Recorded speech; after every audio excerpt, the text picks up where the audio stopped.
All right, we're leaving triangles behind. We're coming back. We're going to be talking just for a second about circles, about our unit circle. And so let's see if we can remember the pieces of our unit circle, starting with our quadrantals,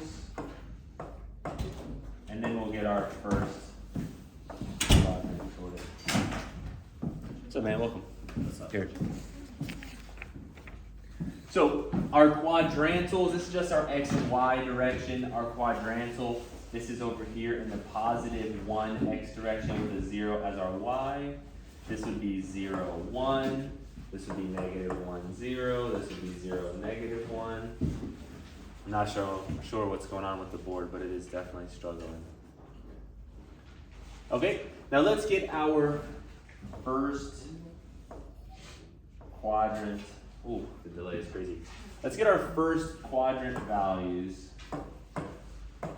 It has been a little bit of a while, but remember, all of these are fractions and all of these are divided by 2. We know in the middle it's square root 2, square root 2. The other ones are 1/2 and square root 3 over 2, and we just need to remember one of those. A couple of different ways to remember it. Some people remember that the 30-degree starts with the square root 3, that the 3 from the 30 and the 3 kind of match up. And then it's 1/2, square root 3, 1/2. All of this review. Now what about if we have x and y? Which one is sine and which one is cosine? X is the sine, and sorry, I said it backwards. Y is the sine. Thinking one step ahead or one step behind, I'm not sure. Sweet, the cosine is the x, of course, we kind of understand that. Now, let's look at what we have down here. What we have down here is a graph, and our goal is going to be to graph sine. Now, some of you may have been experimenting before in the calculator and seen how this looks, but let's actually see how this works, okay? If we're gonna graph sine, the first thing that we're gonna do is use our unit circle to create our graph, because we know a bunch of sine values based on the unit circle. All of these y values, y, all of those y values are all sine values. And so we don't have to do too much plugging stuff in. We already have those memorized. Now the unit circle goes from 0 to 2 pi. So what we're going to do first is go ahead and label the 2 pi. And we're going to label it on the 4th mark there so that we can break this into quadrants. The second mark would be regular pi, and then we have 1/2 of a pi, and then we have 3/2 of a pi.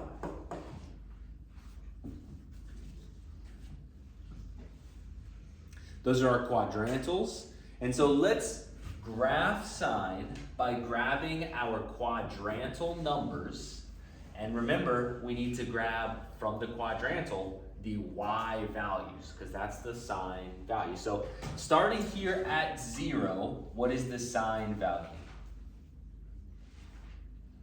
Here is my Here is my quadrantal of 0. Starting at 0. The graph of sine has a point at the origin, 0, 0. Excellent. What about at our quadrantal of pi halves? Right here, sine has a y value of 1. So let's go ahead and make a mark up here and label it 1, and then put another dot right there. What about at pi? What would be? 0. Yep, at pi it would be 0. What about at 3/2 pi? -1, so let's go on our mark here and label that -1. Board is being so strange. And then what about 2 pi when we get all the way back around? 0. Back to 0. So here are the values that we have so far for pi, which is starting us off definitely a bit strange.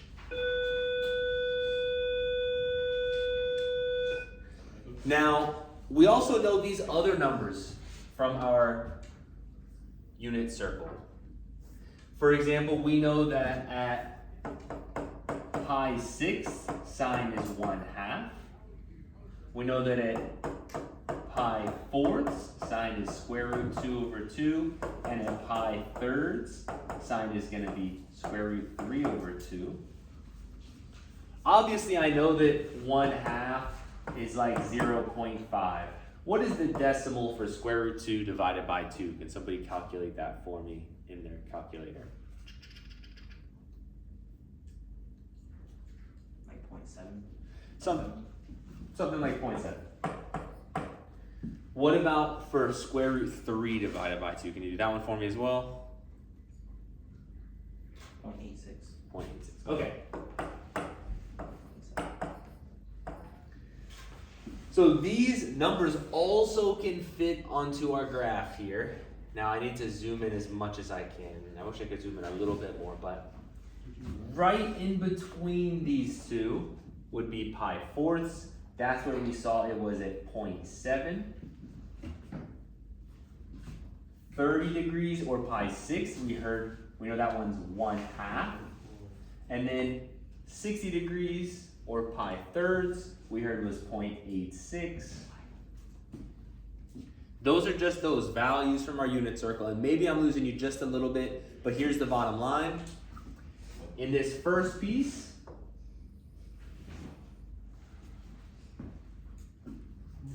that is how our graph of sine look. It's going to go up, and then it's going to kind of have that nice little curve to it up there, going through 0.5, 0.7, 0.86, and then getting up to the peak at 1. Now, when we go around our unit circle, we don't ever get any different numbers, right? It's always the same numbers again. As we go around, it goes to, oh, don't do that. As we go around, 120 degrees, which is 2 pi 3rds, is the same thing. It is the value square root 3/2, and then the value 1/2, or the value square root 2/2, and then the value 1/2. It's the same numbers over and over again. And sine is positive. And so the way that this ends up looking is that we have that first nice little curve, and that pattern is just going to continue going up, and then a nice little curve, and then curving, and then going down. Because sine is positive in the first quadrant and in the second quadrant. But then when we get to the third quadrant and the fourth quadrant, sine becomes negative. So sine becomes negative. And so here you have it. That is the graph of sine. If we spread it out from 0 to 2 pi, it starts by going up, and then it goes down. It reaches 0 again right in the middle, then it goes down and up. The graph of the graph of sine is a big thing that you need to memorize. It's a big thing that you need to talk about. The graph of sine. If you didn't understand anything that I just said, which is okay, about where these numbers come from, about the unit circle, you have to memorize that sine goes up, 0, goes down, 0. You have to memorize that shape.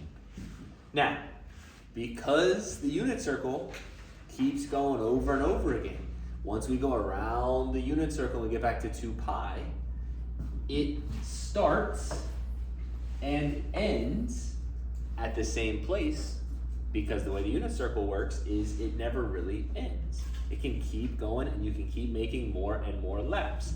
And so, if you wanted to, this graph would keep going.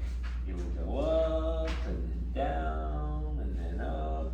I'm really not sure why the board's doing that, but the graph of sine is not one up and down piece. It goes on forever. Up, down, forever. Also, if you wanted to go backwards, the same thing would happen. It would maintain its nice shape. It would go down and then up and then down. Something like that. So this is the sine graph. The graph of sine. It repeats over and over and over and over again. And it happens a billion times in a row without ever stopping. Okay? Now what about the graph of cosine? If we had to guess for the graph of cosine, is it going to look insanely different or mostly similar? Mostly similar, right? Sines and cosines, they're very related to each other. Let's just grab the quadrantals and see if we can just connect the dots in our head, right? What is the let's label this, I guess, first. We've got 2 pi with pi. We got 1/2 pi. Then we have 3/2 pi. What is the quadrantal for cosine at 0? It starts off up here at 1. And then if pi halves, it becomes 0. And then at pi, it becomes -1. And then at 3 pi halves, it goes back to 0. And then at 2 pi, it goes back to 1. And we guessed that it would look mostly similar, and it is mostly similar, okay? Now, it's not, I know this looks like a V shape because the only numbers that we have in here are our quadrantals, but it's not a V shape, it's a nice U, nice and bendy the whole way. And so our cosine curve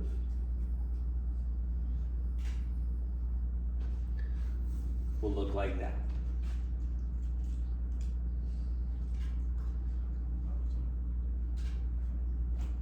Now, it's very similar to sine, okay? How high does it go? 1. How low does it go? -1, right? Just like sine, it goes up to 1, it goes down to -1. It's very repetitive, just like with sine. You don't need to know where this number comes from, but you need to memorize the shape where it starts at 1 and then it goes down and up, okay? If you just memorize that these graphs have shapes that go down and up and down and up and down and up, and you memorize that sine starts at the origin, that's pretty much all you need to know. Because if you know that you're gonna start at the origin and that you go up and down and up and down and up and down, that's pretty much how sine looks. If you memorize that cosine starts at 1, and then you just start drawing your graph, that's pretty much how cosine looks. Okay, so they're pretty much the same thing. You go up and down and up and down and up and down. The major difference is where they start. Sine starting at the origin, cosine starting at 1. Of course, they go backwards as well. Cosine goes this way, sine keeps that nice curve going both directions. All right, let's flip to the other side.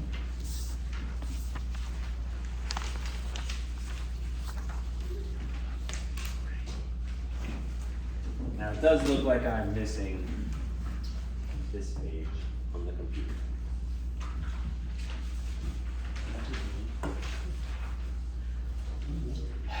I don't know why. Why is it doing this? All right, we're gonna give it a little brain break for a second. Let's look at the top of our page here. It says y equals sine and y equals cosine. I know in the last one we were labeling it a whole bunch and drawing little dots. For the top of this one, I want you just to sketch y equals sine theta. Just sketch it. Starts at 0, up, down, up. We've got y equals cosine theta. This one starts at 1, just sketch it.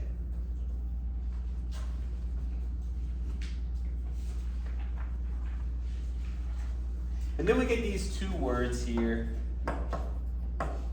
amplitude and period. Now, if we think about the sine curve, which looks like this, and it goes up and down and up and down and up and down and up and down. If you're familiar with music or with music media, or if you've ever made music before, these curves are very popular in music. And amplitude is another word that is popular in music. And amplitude, a lot of times you can think about amplitude like how loud the music is, right? You can have an amp, which would make your music louder or quieter. Well, amplitude is basically the idea of like how loud is your sine curve or your cosine curve. Your amplitude is basically the height-ish. Because that's not really a great definition, but more or less, that's what the amplitude is. Okay? And then you have your period. And your period, if you think about the sine graph or the cosine graph, because they are repetitive, your period is how long does it take you to repeat a cycle, right? How long does it take you to make your full sine shape? And so for period, a couple different ways we can describe it. Maybe we can call it the cycle length.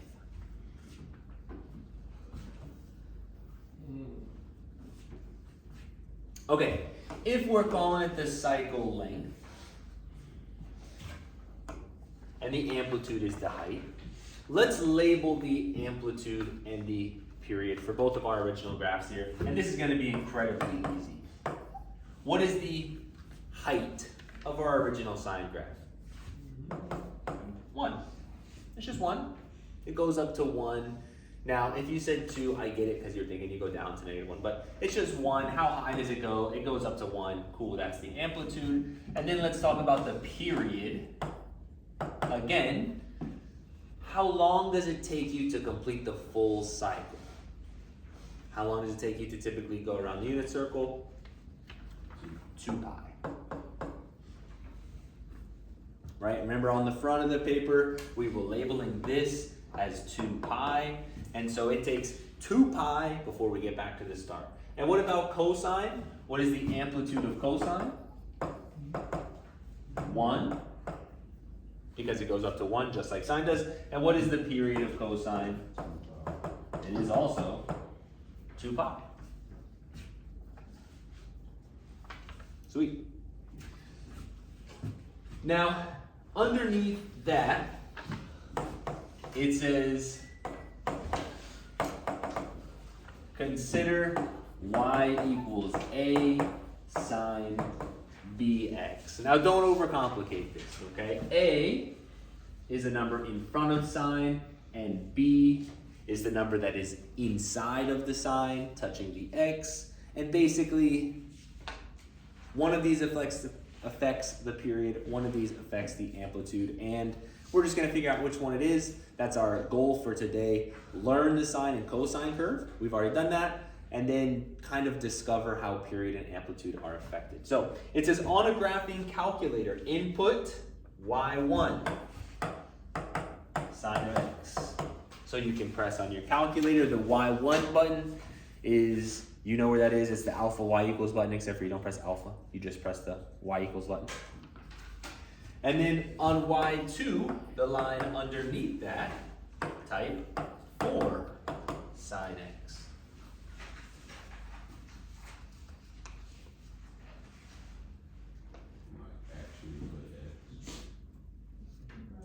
Yeah, you should put x. Now we need to think about this just for a second because we're using the calculator. And any time that you are pressing buttons on your calculator, that is a sine or a cosine or a tangent, you need to be careful. Are you supposed to be in degree mode or are you supposed to be in radian mode? We kind of go back and forth, okay? When we were doing arc length, it was radians everything. When we were doing the last unit, it was degrees for the law of sines. We were using degrees for triangles on everything. But now we're back to circles, and now we're back to radians. So on your calculator, before you kind of do this, you're going to want to get into radian mode. So if I get y equals sine x and y equals 4 sine x, and I make sure that I'm in radian mode, and then I hit the graph button, which is in the top right of my calculator, I see my first graph comes in and it looks like this. I hate that I can barely see that because of the board. But then my second graph comes in and it looks like this.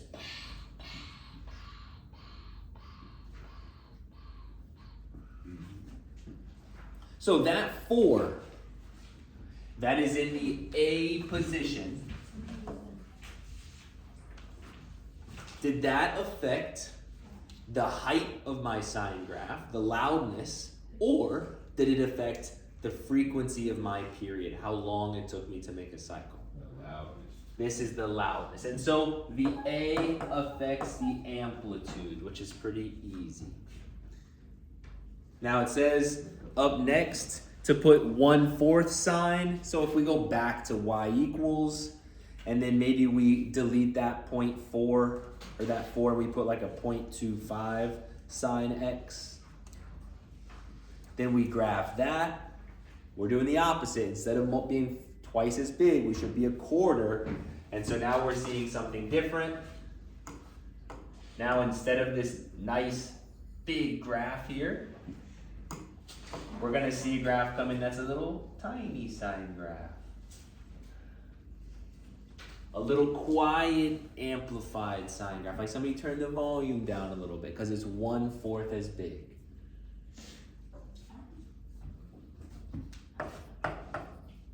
So, for y2, 4 sine x, it had an amplitude of 4. For y3, I guess I could say, we had 1/4 sine x. It had an amplitude of 1/4. Okay? Whatever that a is the amplitude, which means this is super easy. If you see a number out front, that's the amplitude. That's how high it gets, that's how low it gets. It goes up to 4, down to 4, up to 4, down to 4. Now, this works very similar to all the other things that you learned in Algebra 2. For example, in Algebra 2,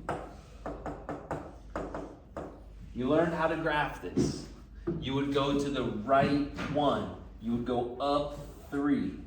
But then also, there was an A in front. And if that A was a 4, we would call this a vertical stretch.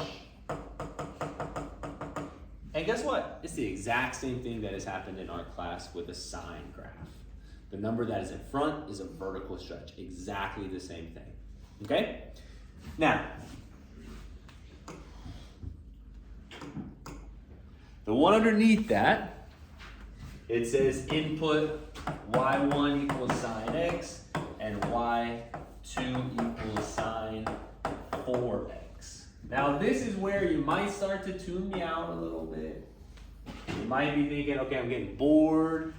But here's where actually you need to kind of refocus and give me another 3-4 minutes worth of your time, and then that'll be it for the whole day, basically. When we put this 4 into this calculator, do we think that our sine is gonna get 4 times as wide, making it 4 times as long? Or when we put this 4 in, is it gonna be 4 times as skinny, making it 4 times as fast? No. So when it was the amplitude, the 4 stretched it out, right? But if we go back and we think about this, remember how the 1 worked inside touching the x. You know how it always works kind of opposite how it's supposed to. If you see a -1 in your brain, you have to switch that and do the opposite of a +1. Maybe it's been a long time since you learned that, but that's how it works, okay? Anything that is inside with the x ends up working the opposite that your brain kind of tells you it should. So you're not wrong that when you see 4x, you in your brain think that it probably should get spread out by 4, affecting the period, but actually all the numbers inside touching the x affect it in the opposite way, which means that 4 is going to make it 4 times as fast, which means normally at 2 pi, we are able to get 1 period in, but with that 4, we're going to be able to get 1, 2, 3, 4 different sine graphs in as fast as we do. And of course, you can type that in your calculator. I hope you do. Make sure that you type sine 4x and then look at the graph. The first one's going to be nice and chill, the sine graph that we know and love. And the next one is going to be up, down, up, down, up, down, down, down, up, down, down, down. That one is going to be much faster. Again, working kind of opposite how we thought. So, when it comes to y equals a sine bx, the a is easy, it affects the amplitude. And the b is a little bit opposite, okay? If it's a big number, it actually shrinks us down. The reason is that our period is equal to 2 pi divided by b. This is it. This is what we need to focus on for the day. This is the only thing that possibly could be hard for the entire day, is that our period is 2 pi divided by b. Because that b is in the bottom, that's why it's opposite what we think would happen. That's why that 4, which we think would stretch, is actually cutting us down and making us smaller. What would the period be for sine of 4 pi? Well, normally the period is 2 pi, but we're able to get 4 cycles in that one cycle. At that point, it's getting really complicated for me to use my words to describe what's happening. Let's just use the formula. What is 2 pi divided by 4? Can we reduce that fraction? What's 2 divided by 4? 1/2. And then as far as that pi goes, it's just a pi. And so our period is 1/2 pi. Again, that is what we're trying to focus on today, because the amplitude is so easy, because the graph of sine and the graph of cosine, you're just looking at pictures of them, so that shouldn't be very difficult either. So then it asks you to do the same thing. y1 equals sine x, y2 is equal to sine of 1/4 x. Again, what do you think is going to happen? Well, typically you would think the 1/4 is going to make me small, but anything inside with the x works opposite. So that 1/4 is actually going to spread it out like a spring, like a slinky that you're going to like ruin, if you know what I'm saying. So normally 2 pi, we do our entire cycle in 2 pi. However, not the case anymore. We're going to be spread out 4 times as long. So what is our period going to be for this question? It's going to be 8 pi. Because our formula, period equals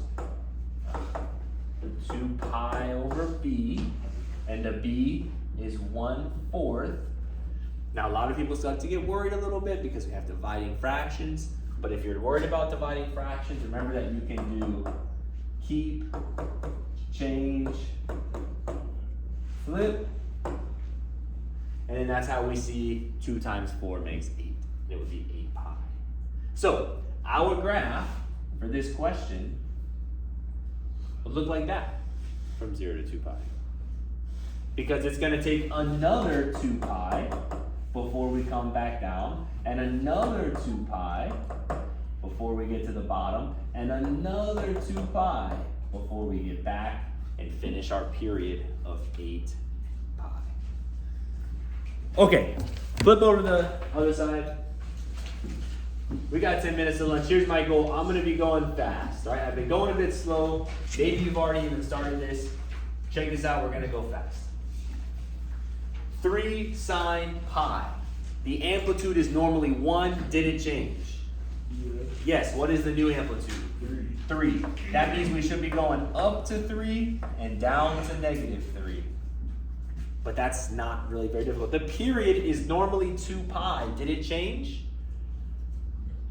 No, it did not, because in here with the theta or the x, there's no other numbers. It didn't get sped up, it didn't get slowed down, and so it's still gonna be 2 pi.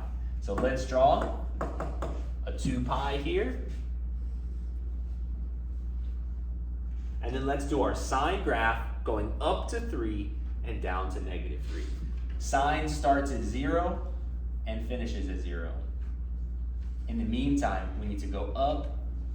In the middle, it's also going to be 0 again. There is our sine graph.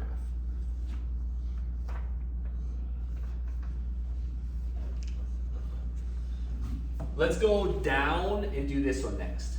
Again, trying to go fast. The amplitude is normally 1. Was it changed? No, so it's still 1. I'm going to go ahead and draw 1 on my graph and a 1 on my graph. The period is normally 2 pi. Has it been changed?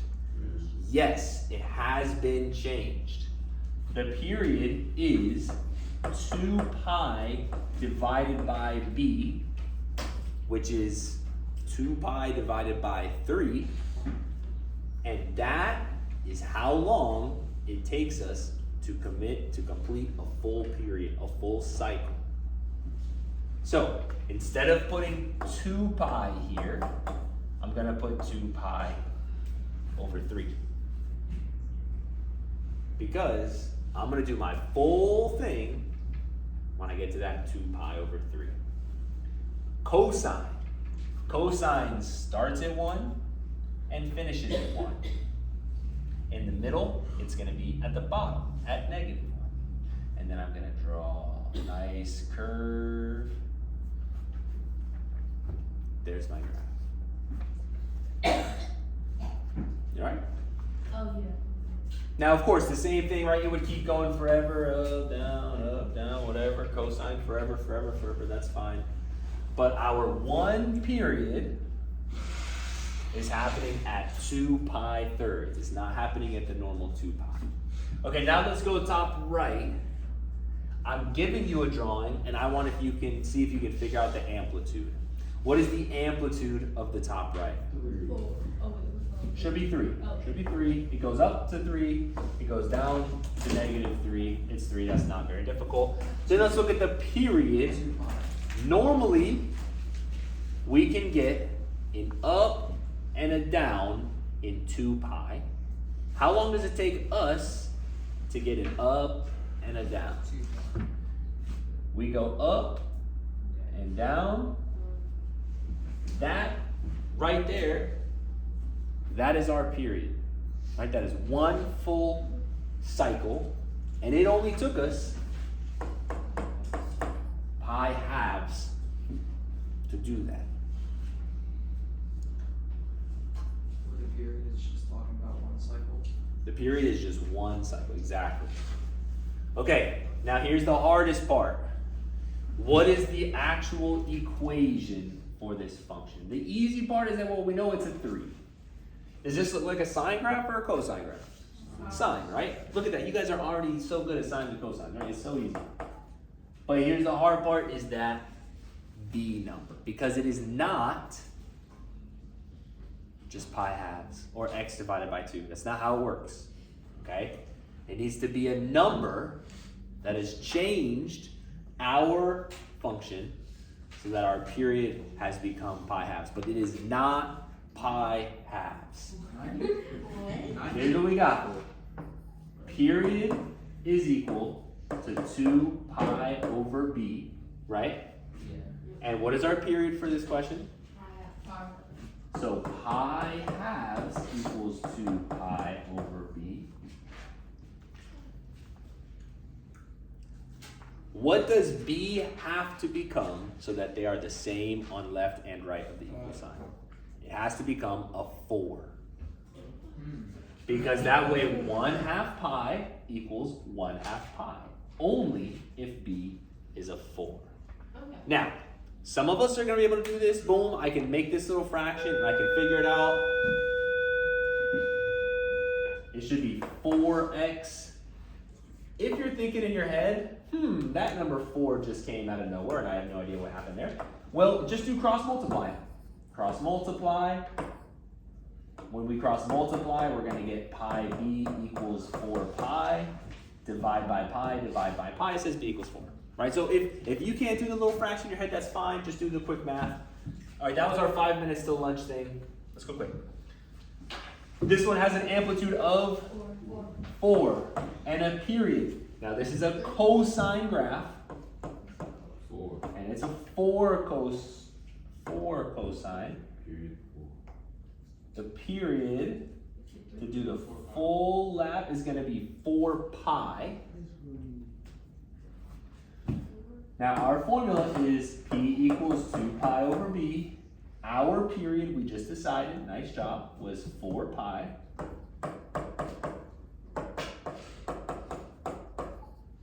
But again, that is not the B value. Now, some of us are going to be able to do this, and this one's a little bit more difficult. What does B have to be so that both sides of that fraction are the same? It's pretty tough. But the good news is, if you're not sure, just cross multiply a little bit. He's right. Cross multiply a little bit.